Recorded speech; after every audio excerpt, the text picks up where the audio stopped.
Pinaiimbestigahan na ngayon ng PNP ang posibleng paglabag ng content creator. Boss, hari boys. Boss, may babalita ko sa inyo, boss eh. Ano yun? Mainit na mainit. Ano yan? Gano'ng kainit yan? May nabasa ko sa mga comment. Comment, oo. Sa post ko, mga post ko. Ano meron doon? Ba't daw kasi wala pa kayong nag-reaction video doon sa mga nangyayari kay Boss Rendon? Ano ba yung nangyari sa kanya? Iniimbestigahan na, boss. Sa may raid, di ba? Oo, yung may nilabag siyang daw. Parang may nilabag. Ay, nilabag, di ba? Sumama siya sa raid. So ngayon, parang naiipit ng mga kapulisan dahil sa nangyari. Bakit daw siya sinama dun sa raid? Tanong ko lang sa'yo, may pahintulot ba? May pahintulot? May pahintulot eh. So yung HCG, pinahintulutan si Utol. Boss. Lahat ng media. Kasama ni Utol, parang kasama. Pinahintulutan na sumama doon. Boss. So yun ang parang yung pinaimbestigahan ngayon. Boss. Bakit daw pinahintulutan? May kaso ba yun? May kaso yun, boss. Kasi Tapos ano naman sabi ng mga tao? Parang, hinihingi nila yung ko? Boss eh. Kasi kailangan ko na daw magsalita. Kayo na lang hindi boss, nagsasalita eh. Hindi kasi ayoko sana makialam dyan. Boss. Boss. Kasi syempre naiipit si Utol eh. Naman boss eh. Kumbaga nagbago na eh. Boss eh. Tapos, bigla naman napasama yung pagbabago niya. Kaya ngayon tumutulong ako, galit pa rin kayo. Parang, syempre ako naman sa sinabi ko naman to dati pa lang eh. Kung ano yung tama, doon tayo. Pag nagkamali, natin yan. Talagang titirahin, babash natin yan. Pero kasi yung sa ginawa ni Utol, na sumama siya sa ganong bagay, sa mga illegal na lending apps, para sa akin, okay lang yun. So, kumbaga, parang nagkaisa. Nagkaisa sila, boss. Nagkaisa, di ba? Parang, mas maganda nga kasi nalaman ng publiko yung may mga ganun pala.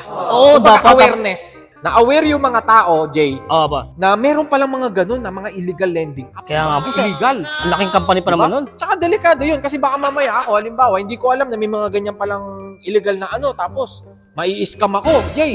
Boss. Hindi ko alam. Syempre, kawawa naman ako. Kawawa naman talaga, kasi ako, boss. pinaghirapan ko yung pera tapos mai-scam lang. Mga scammer talaga, mga illegal na mga ganyan, ganyan, diba? Kaya ako, para sa akin, tama lang yung ginawa. Para sa akin lang to ito baka maraming mambash sa akin yung mga kamag-anak, pero para sa akin lang po ito. Boss. Na tama lang po na aware dapat ang mga tao sa mga ganyang bagay. Pinapaalam talaga nila. Dapat talaga malaman yan. Kasi tingnan mo, ang dami namang raid. Boss. Diba? Maraming raid na nangyayari. Pero hindi naririnig ng taong bayan. Hindi nagtitrending.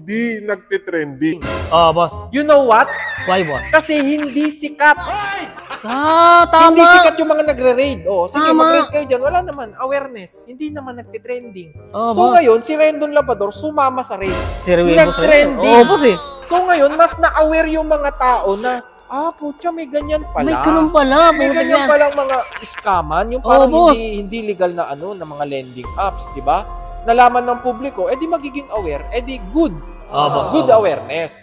Pero ang minasama ng mga tao, bakit daw kasama siya doon? Yun yung di ba? Parang naiipit ngayon yung mga HCG ba yun? Ito lang masasabi ko sa mga nagpapa-imbestiga. Boss.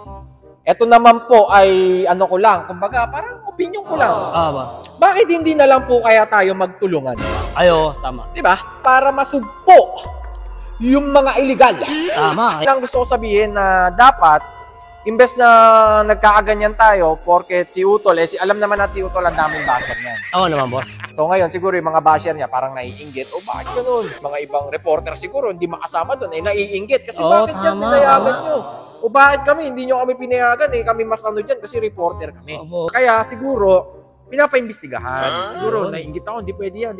Dapat kami yan. Parang ganun. Kami dapat ang highlights. Kami ang sikat. Diba? Ang problema lang kasi, pag ganun, hindi naman magti-trending. Paano kami ma-aware? Actually, ako nga, hindi nga ako aware dyan boss. Muntik-muntikan na ako mag-lending. Kabuntik ko nang i-lend yung pera ko. Buti na lang napanood ko yun. Meron palang ganun. Boss eh. Kaya ako ngayon, aware ako. So, yun lang masasabi ko sa mga kapulisan na gusto pa imbestigahan. Para sa akin naman is, okay lang naman yun kung may nalabag na batas siguro si Utol na nakita yung mukha. Ano lang yun, honest mistake. Tama. Honest mistake and misunderstanding. Tama. Tsaka parang narinig ko rin sa balita na pinagtatakip naman daw sila ng boss, narinig ko rin, boss. Hindi nagtakip. Feeling ko yung nakuhanan ng camera, feeling ko, Jay, yun Feeling ko gusto sumikat nun Feeling ko gusto maging vlogger nun. Kaya, naisip-isip ko, di ako magtatalokbong para makita ko sa camera. Kung trending to, sigurado. Yung mautak yun. Ano pangalan nun? Siguro magiging vlogger yun, yung nakita yung mukha. Wala tayong magagawa dun, hindi ka nagtakip boss. Kumbaga, may gera, mag-ready kayo, hindi ka nag-ready. Tama. Di ba? punta ka sa bakbakan, punta kang gera. Sabi, hindi ka boss. nagkarga ng bala. Kaya nga, walang Eh, di helmet. talo ka, di ba? Ganun yun. So ako, doon lang tayo sa gitna. So, para sa akin, overall, okay lang yung ginawa niya. Kung may nalabag siyang batas, kayo na po ang bahalang maghusga. Boss, boss. Pero ako, hanggat maaari, goods yun. Okay. Tama, boss. Good naman talaga, boss. Okay, lilinis pa ako dito eh. Kasi ako, Jay, hindi ako nakikialam sa ganyan eh. Ikaw talaga, pinakailaman mo na. Maglilinis kayo, boss? Lilinis lang ako dito. Ay, magti-training kayo. Oh, Sige, boss. Di na ako, boss. okay.